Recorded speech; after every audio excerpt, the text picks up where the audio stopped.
Je souhaite, moi, que l'acquisition de la nationalité française ne puisse plus être automatique, parce que le droit du sol, qui pouvait avoir du sens il y a de cela un siècle ou plusieurs décennies, n'a plus de sens dans un monde à 8 milliards d'individus. Le Rassemblement national de Marine Le Pen gagne en France et les Africains de France sont en larmes. On dit désormais que la France aux Français, les Africains se fâchent. N'est-ce pas finalement ce que nous avons toujours voulu? La France aux Français et l'Afrique aux Africains. Qu'est-ce qui peut donc expliquer ces pleurs du mbolé enregistrés partout par les Africains depuis l'annonce de la victoire au premier tour des législatives du Rassemblement national de Marine Le Pen et de Jordan Bardella? Finalement, l'adage qui dit tout le temps que le morceau de bois aura beau durer dans l'eau, il ne sera jamais caïman.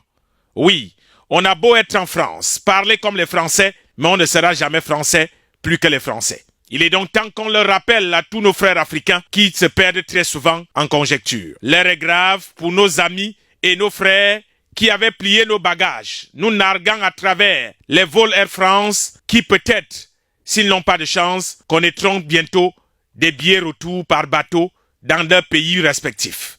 Ce n'est pas ce qu'on leur souhaite, mais malheureusement, c'est ce qui se dessine au regard du programme politique sur l'immigration du Rassemblement national de Marine Le Pen, qui est décidé à envoyer Jordan Bardella à Matignon comme Premier ministre. Le président du Rassemblement national a déjà annoncé que dès son arrivée à Matignon, sa première mesure sera de rassembler les bateaux et de mettre tous les sans-papiers à destination de l'Afrique. Premier ministre, dans quelques jours, je serai le Premier ministre d'une France qui ne peut plus prendre sa part en matière d'immigration. Je réduirai drastiquement les flux migratoires et je ferai voter, c'est vrai, une loi d'urgence. D'autres dispositifs viendront, mais qui, dans un premier temps, permettront la suppression du droit du sol, la reprise en main évidemment et le contrôle de nos frontières. Je souhaite aussi qu'on ne puisse plus, quand on est un étranger en situation irrégulière, bénéficier de la gratuité des soins. Depuis qu'il a dit ça, tous les sans-papiers africains sont aux abois. Une personne de couleur, j'ai l'impression de me sentir directement visé par les résultats du Front National, quoi. Et alors que je suis français, j'ai l'impression de me sentir rejeté de mon propre pays. Donc ouais, très énervé, triste, sidéré. Il savait pourtant que sa politique de l'immigration était rude et il avait pour cible les Africains et les Arabes.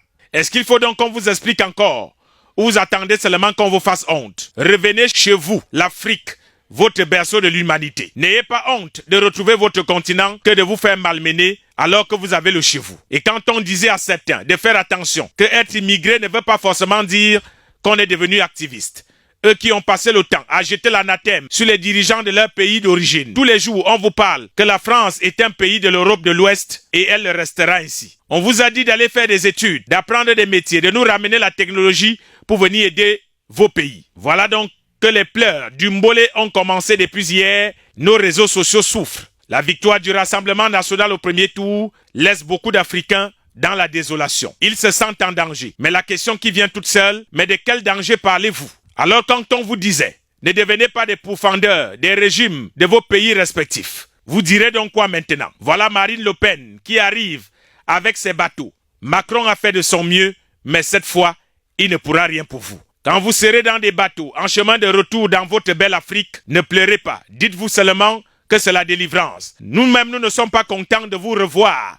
Venir discuter les maniocs, la tchéké, l'auto, les terrains avec nous, alors qu'on vous pensait parti. Nous dirons donc à nos chefs d'État, même si vos enfants ont passé le temps à vous insulter, acceptez-les et accueillez-les comme des fils prodiges, qui ont compris que le monde peut changer à tout moment. Paul Biya, Ouattara, Oligui Nguema, Touadéra, Ramaphosa sont là, ils vous accueilleront en bon père, sans rancune.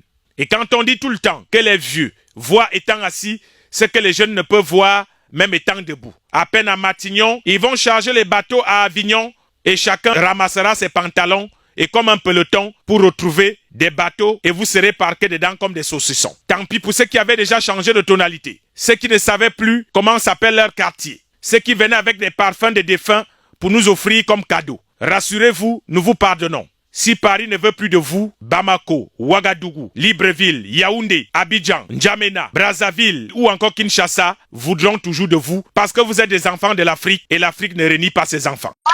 Téléchargez l'application EasyX sur Google Store ou Play Store en cliquant sur le lien et recevez les notifications de l'évolution de l'actualité 7 jours sur 7, 24 heures sur 24 pour tous les thèmes, tous les sujets du Cameroun et du monde entier. EasyX, l'information résumée en 10 minutes.